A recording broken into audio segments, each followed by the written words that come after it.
I have fond memories of growing up in Yellow Springs, and I grew up 2 doors down from this building, riding my bike everywhere, spending a lot of time outdoors with friends. And because I have such strong connections to this community, I always felt that it would be a good place to come back to build a pottery.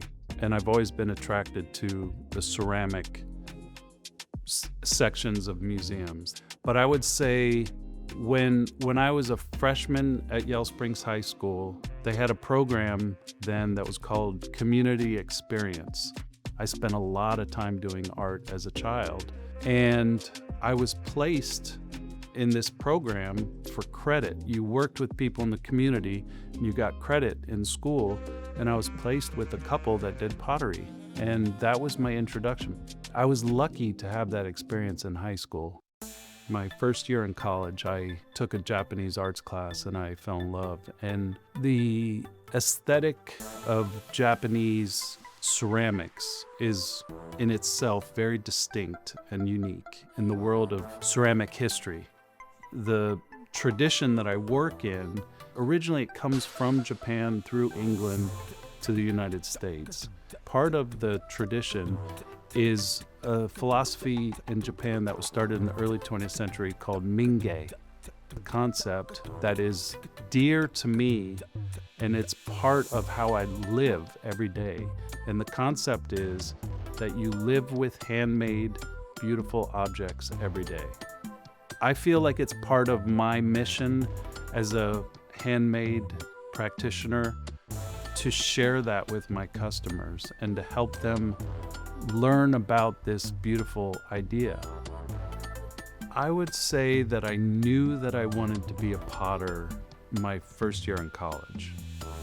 And it was partly because Mike Thiedemann, my professor, was so good at teaching ceramics, but also teaching Japanese arts and world ceramics, and we had the access to a wood kiln at school. It was more important for me to learn the craft, to learn the skills, than to be in graduate school. So my kiln is a wood kiln. It's based on a Japanese kind of kiln that's a single chamber. It's called an anagama. And it's a very hostile environment, the wood kiln. Very hostile. It's so humbling. It's amazing that a kiln can have that kind of play in the process, like that kind of control in the process. We actually started photographing pre-firing. So, we started with the throwing and the painting, and we spent time with Naysan. So when we got to the firing itself, we felt like we had more knowledge and understanding and maybe a connection to what was happening because we knew what was inside. We watched how he built the inside layer by layer. So when that firing came, it was remarkable because it was kind of like the climax of a movie.